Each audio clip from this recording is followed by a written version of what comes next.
Netflix went to Blockbuster, who at the time was the biggest retail DVD service, and they're like, hey, we have this really cool new technology that would make it easy for people to watch content. And you guys, you're the biggest DVD provider. You have a lot of content. Buy us out, and we'll make you even richer. Essentially, that's not how negotiations went, but that's essentially how it was. And Blockbuster was like, no. They they just didn't see the value of streaming. Welcome to another episode of Young Entrepreneurs with the Green Roof Team. Today we have Prem Rana, one of the managers here at the Green Roof Team. How are you doing today, Prem? I'm chilling. I'm doing good. Sweet. So, kicking off today's episode, we're going to be talking about a topic from The Entrepreneur Mind, a book written by Kevin Johnson. And today's topic is focused around technology as an opportunity, not a threat. So I want to begin off with a quote. It comes from an author of another book called The Singularity is Near. And it goes along the lines of, technology has always been important, but we are standing on the precipice of an inflection point of human history. Technology is reaching to a point which he called the knee of the curve, a point in time in which exponential growth is taking off at near vertical slope, and the pace of progression is accelerating. So it's a long quote, but to bottle it down, he's essentially talking about technology is moving at a rapid pace, and it's moving quite fast. So does that ring any bells for you as we dive into today's episode? Yeah, actually, that's like a really topical quote. And so the example I give, it's a pretty popular example in computing.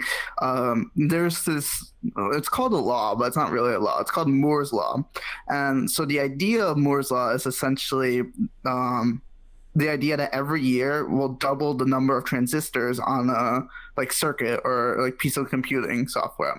And so this was created in the 50s, right? And so with that, doubling every year, you eventually get exponential growth, right? Like the exponential growth that you mentioned.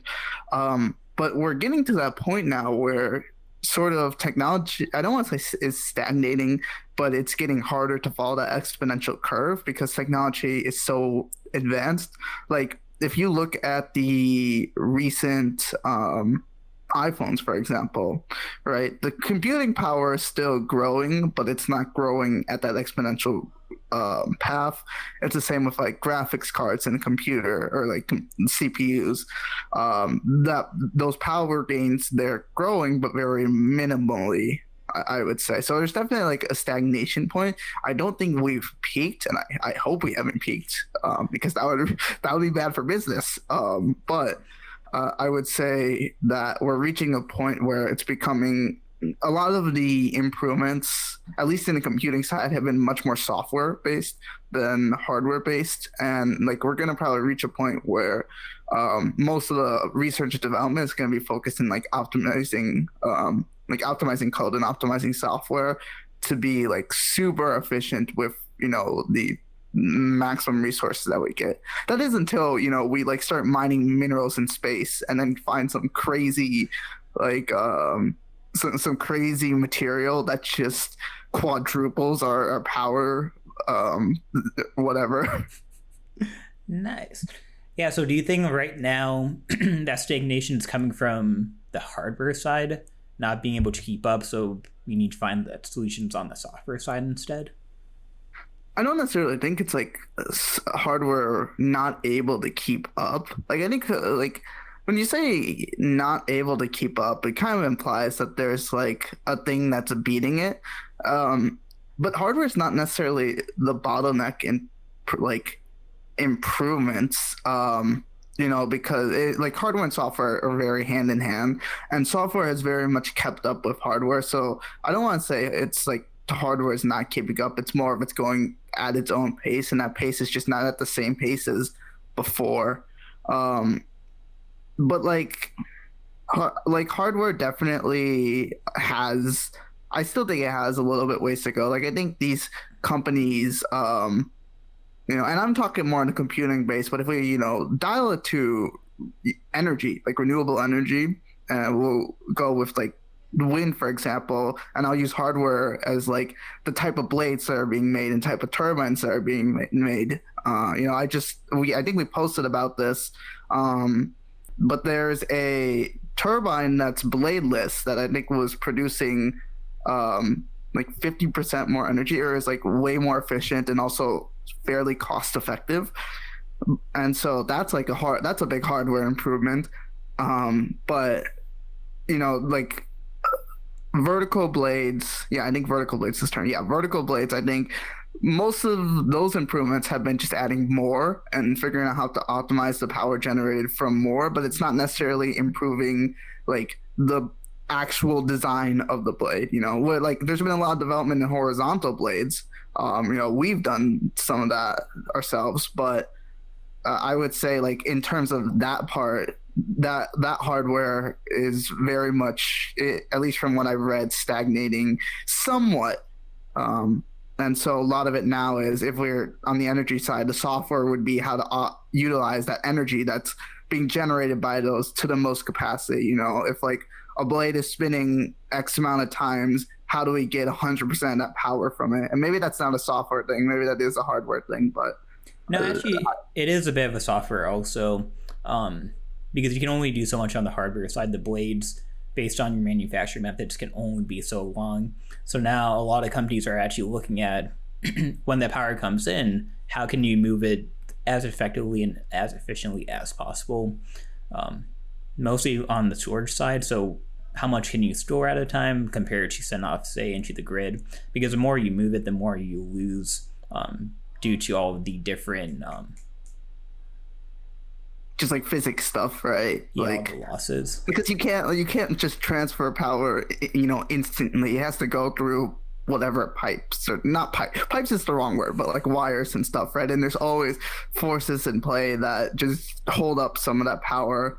But you make it sound like that's not as much of a bottleneck. Like the biggest bottleneck is storage. Does that sound accurate from you?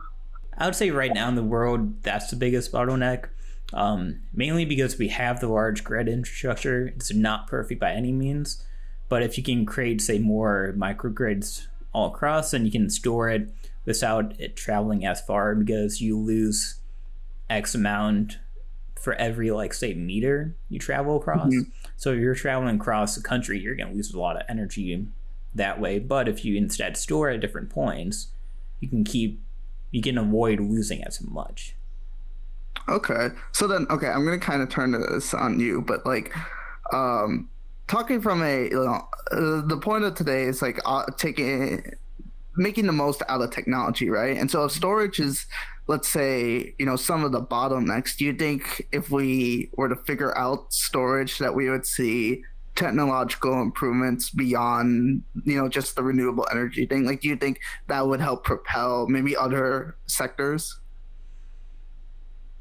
I'm not too sure about other sectors. I do know in terms of like energy efficiency, it's going to increase significantly, because the issue with solar is it's intermittent. So if you don't have sun, you don't have solar power. Same thing on the wind side. If you don't have wind, you can't generate power.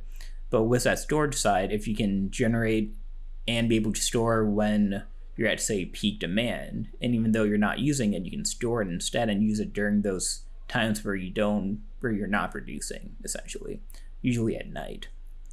Yeah, like the way sorry, I don't mean to interrupt, but like the way this is like, way out there. I don't even know if it's feasible, right? But that this idea of like a solar car, right? A car that can be powered entirely off of solar energy. So obviously that's not feasible right now because the sun doesn't produce enough energy to, power that car, the electronics, and make it move forward. But like hypothetically with, solar batteries, where your car is, it's either charging through like an outlet, or it's just generate passive power through the sun being out there, and then we're able to efficiently store that, then hypothetically something like that could be possible. And there's obviously a lot of logistics, but at least on a high level, that seems like it could be a big opportunity. Oh, definitely it is. And I know And trend nowadays is people living out of vans. So they'll have solar on top of their van, so then they can use that power during the day. But then at the same time, I believe most of the vans are combustion anyways, but it's that additional source they can pull from at the same time. So I don't believe right now it's feasible to have a car completely solar off grid, but having it be able to generate passively is possible, and it can be used in many different ways at the same time. I do want to jump back into computing for a bit, Okay. because I know, like, taking a look at our history in terms of society over the last 200-300 years, we had a couple like major like technical revolutions, like the industrial and then the more agricultural, and now we're in that digital revolution. So in there, do you like have an understanding, like know about what I'm talking about, like when I say digital revolution? Yeah, sort of. I mean, you could, so if we look at sort of the past, let's go 2 decades, right? Going right after, yeah, right into the beginning of the new millennia. We have sort of like phones are around, but they're still very much landlines. I think pocket phones were just starting to become a thing. Computers were, or like, I think at that point computing had been more personalized, but laptops were still pretty bulky. And then as you look over the past decade, right, we get really small phones that then become bigger, but they still fit in your pocket. And then those phones have the power, like our phones today have the power of our computers from, the early millennia 2000. So, that's a big revolution. And then, like, the touchscreen it's a really small detail, but that's like impacted a lot of our devices, right? You look at cars, which you would never think would get touchscreens, like, or like have been part of the digital revolution, but now all of those have electronics of some sort. Obviously, phones, laptops. You have essentially, like, the big thing in the digital revolution is these new interfaces for people to like interact with one another. On a, like, with a phone, you have these abilities to call one another, to message one another, and then also to use applications to communicate with one another. And then the phone, like with the touchscreen, allows you to like interact with one another in unique ways. Then you have like interaction with cars. You have these like big touchscreen displays. Like, there's this thing that you and me did. It's in a few different places, but I'll reference the one in London because that's what we did. It's called Immersive Game Box, and so essentially and this is not an ad, by the way. But essentially, what it is this, like, these four walls around you, all touchscreen, and it's a giant game, right? So that's like that interaction part.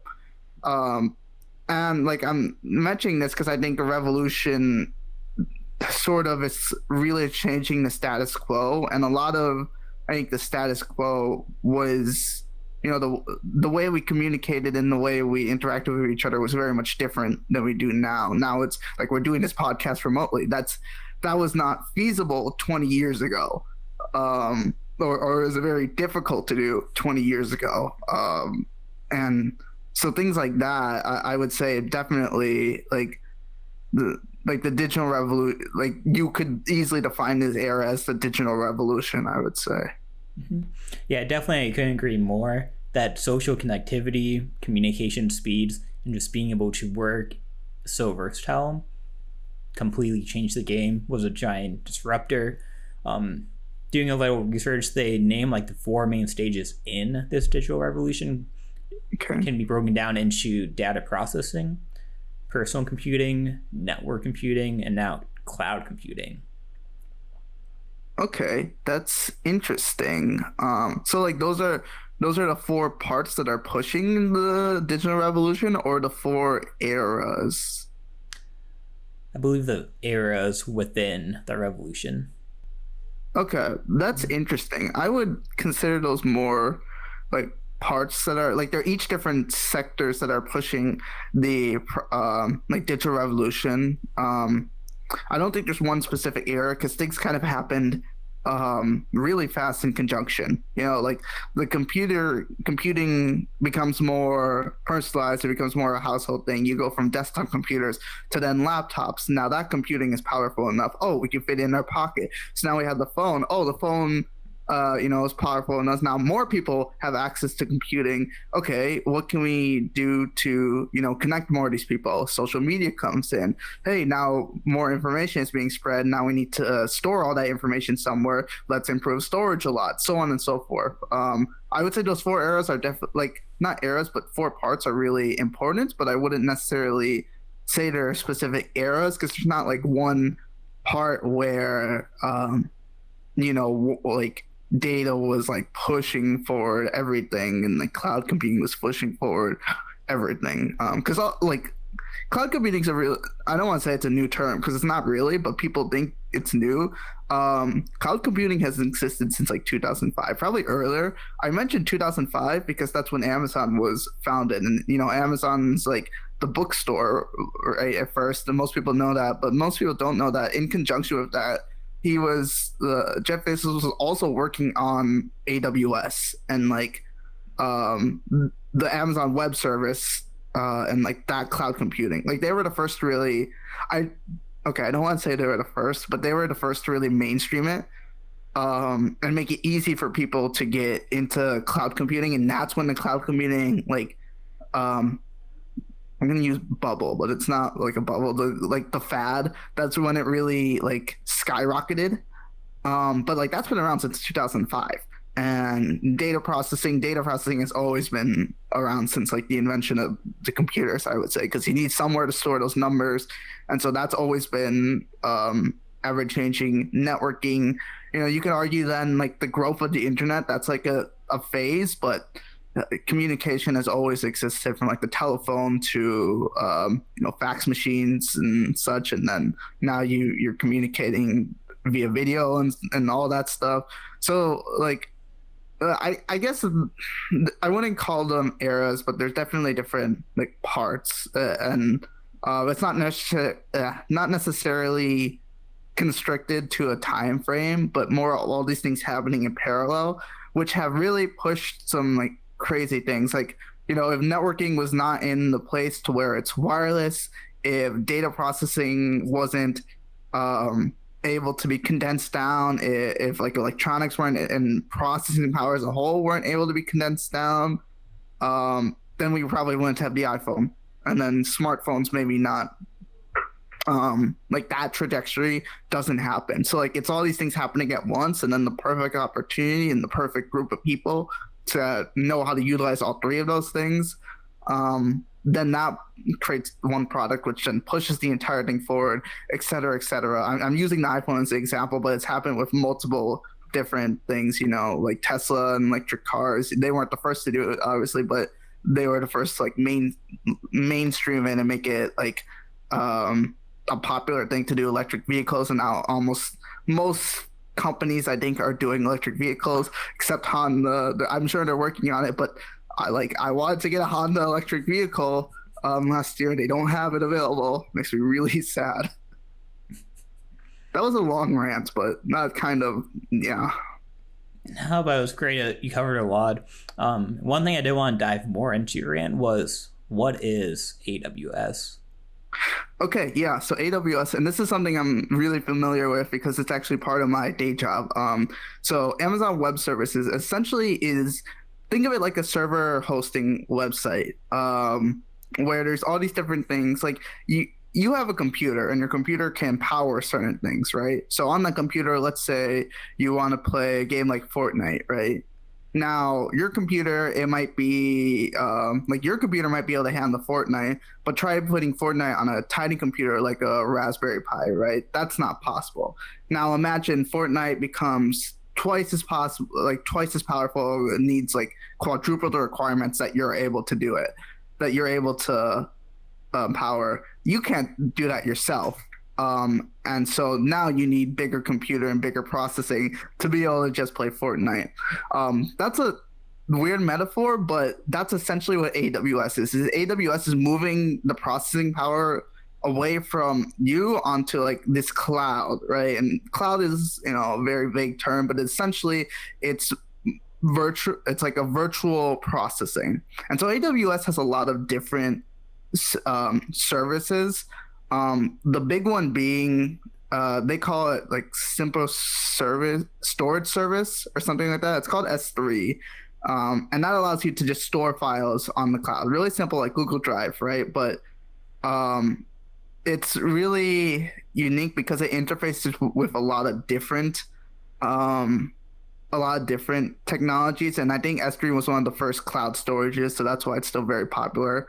Another big one is electric co- capacity computing. EC2 is what it's called, and that's essentially like a virtualized computer.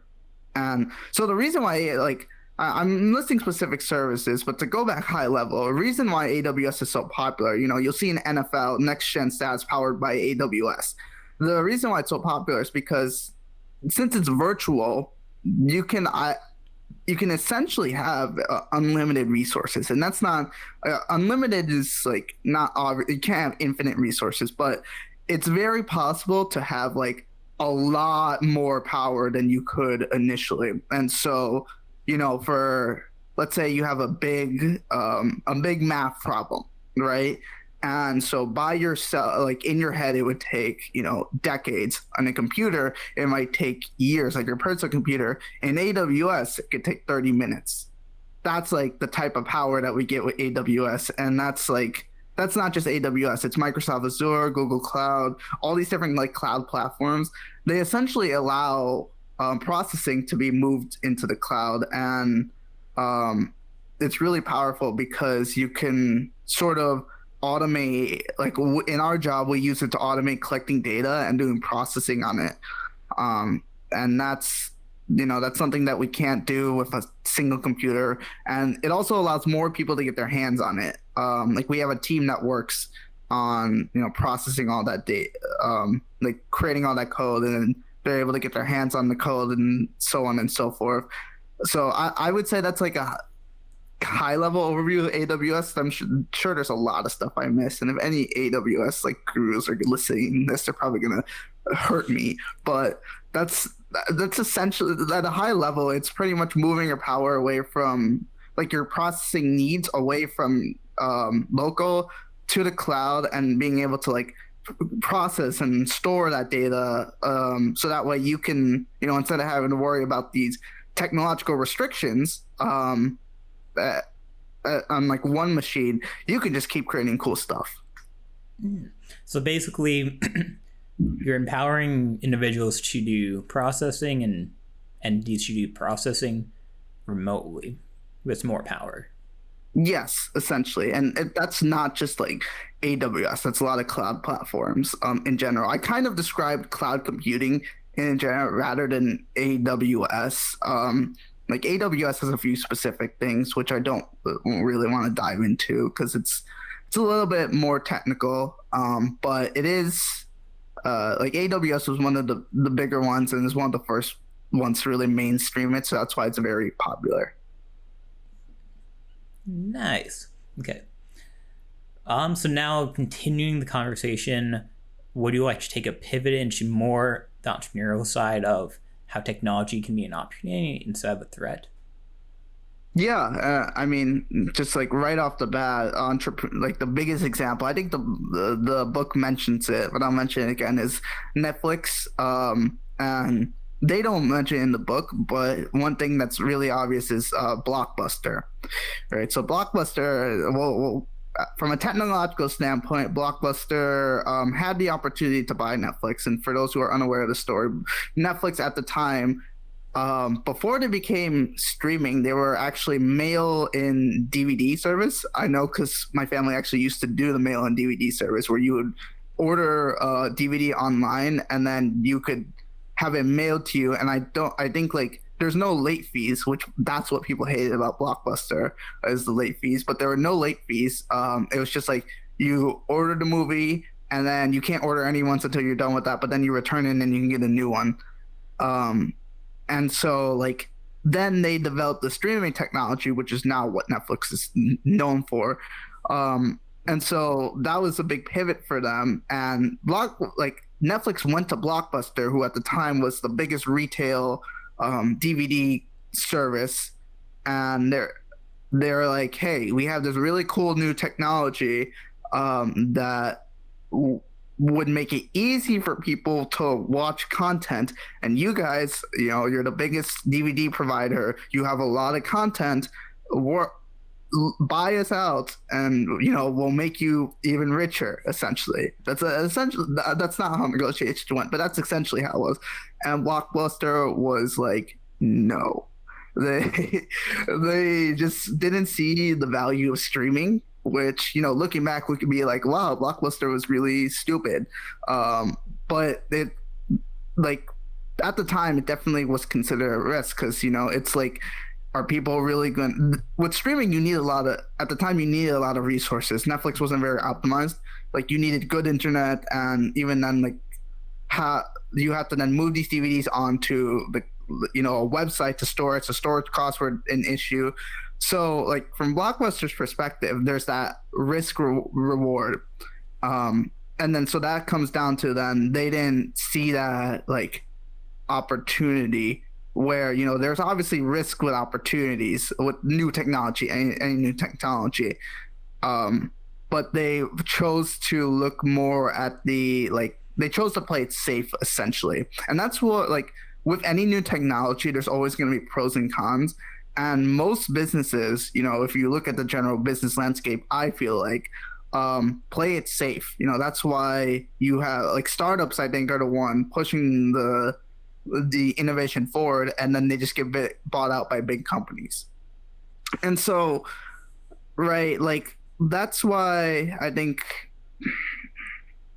that's kind of what happened to Blockbuster, where they essentially played it safe, and so they lost out on streaming. Which, like looking back, we can point and laugh at them, but it's definitely we're using the word opportunity, but oftentimes when we see opportunity, it's very much people forget about the cons of it, and that's why I think when you see a new technology, it's not like a full 100% commit in, because if you're and Blockbuster was so grounded in like the retail space that then jumping into streaming, which is it's still in their space with such a big pivot, that makes it very it's definitely a risk, I would say.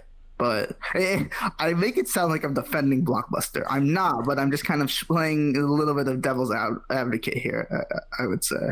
Yeah, definitely, like from their perspective, like taking such a big pivot, that could have been their demise instead of adapting. I feel like based on what you're saying, it kind of comes down and bottles up into adapt or die type of mentality.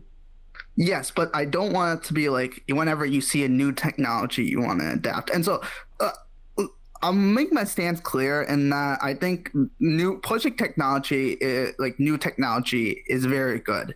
But the example I'll give here is like this whole cryptocurrency thing, or just like it's like the issue is that it's a very new technology, and the potential is there for it to revolutionize a few different things. But there's also a lot of downsides with it, and we're still in that phase where adoption is very adoption for it is not like the strongest. There's like many swings with it, so on. It's very volatile, right? And that was the same with streaming back then, right? Where it's this big thing, but it's very volatile, and the platform isn't there yet. And I'm gonna go back and change my thing from crypto to virtual reality. That's a much better example, where it's this big platform that can really connect people, but it's not very adopted yet. And so you see Facebook trying to go all in on it. They're adapting to it, right? But many people aren't really sold on it yet. This idea of like virtual reality being the big thing. And so that's like a perfect example where many business leaders might say, "Oh, virtual reality, let's use that as an opportunity," or like, or it, I'm trying to think of the other word, but like, let's go full all in on virtual reality. But it's difficult at like when people haven't bought in on it yet, and then if you're too late to it, you're too late. And at, who knows, maybe 10 years down the line, like virtual reality is the way to go, and then I sound like I'm the one that's playing it, like I sound like playing it safe. But I think that they're like technology is really useful when it's moved forward, but there's still a lot of negatives that you have to consider, and that thing it's not always you can't always just go all in on the newest and greatest. Yeah, definitely. Like hundreds of thousands of businesses probably open up, diving into some kind of emerging tech. They get the funding, but not all of them will follow through. Like think about EVs, took a while for it to get up to speed, but then you have a company like a Tesla, who really makes a big push, goes all in, nearly failed, was probably in debt at a lot of points, but then finally came out and actually made it come through. And now, once they got it through, so many other companies figured out how to do it on their own also. Yeah, exactly. And it's just like one of the other points I'm bringing up is this idea of accessible technology. So I'll use phones as an example. When the first like iPhone came out, people kind of laughed at it because it was such a radical different design, and most analysts were like, "This is too different. It's gonna fail," because it required such a radical change of the user base. But the thing is, it made things more accessible, and then it opened up its own ecosystem. And so, like, the reason I'm bringing it up is because this is what virtual reality is doing, but we're not seeing the same kind of enthusiasm for it. And I think it's just because it's not like accessible yet.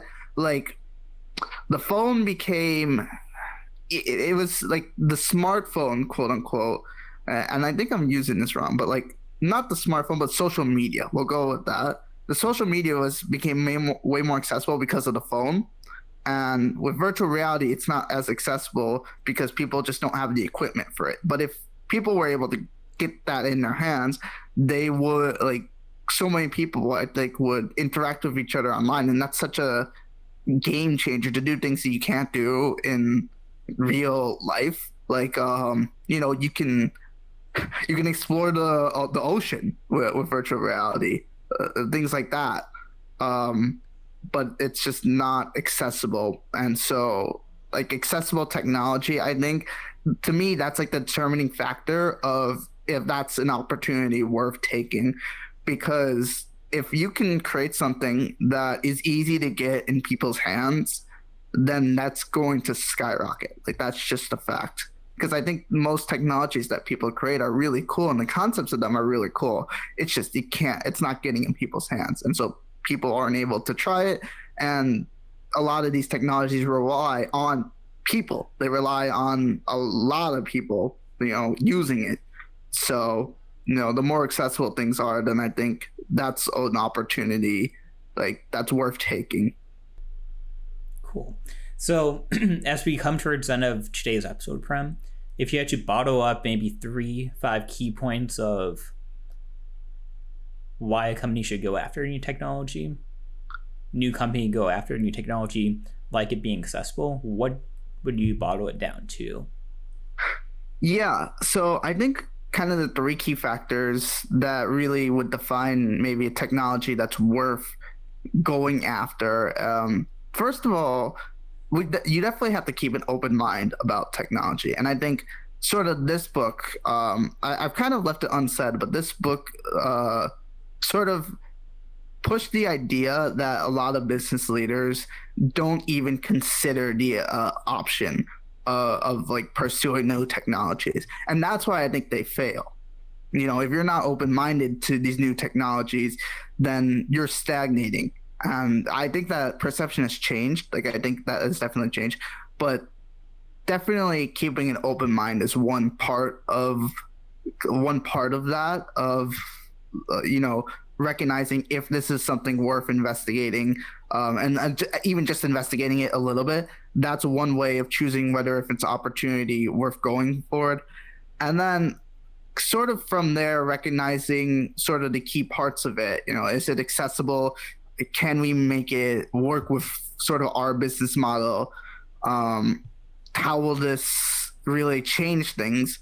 And then from there, once you've done the assessments, then at that point you've got nothing to lose. You're either in or you're not. And so that kind of, I would say that's it bottled up. This sort of keeping the open mind and investigate it a little bit, do the analysis, then understand how it applies to maybe your business, and then decide if you're in or not. And then once you're in, really, really commit to it. I wouldn't say go halfsy on it, because once you're in and you found this game-changing technology, if you're able to really fully commit to that, then you can be a leader. And that's what every business wants. It's to be a leader. Definitely be a leader, be an early adopter, be early on that curve, because if you're late, you're late. There's no way of coming back from there. Right. Coolio. Well, Prem, thank you again for jumping onto the show today. For everyone listening today, definitely take a look at the description for the episode. You'll find a few different links. If you want to learn more about what we do here at the Green Roof team, you can look us up on social media and on our website, and tune back in for more episodes on young entrepreneurs, focusing on topics surrounding technologies and entrepreneurship. And remember, folks, stay sustainable.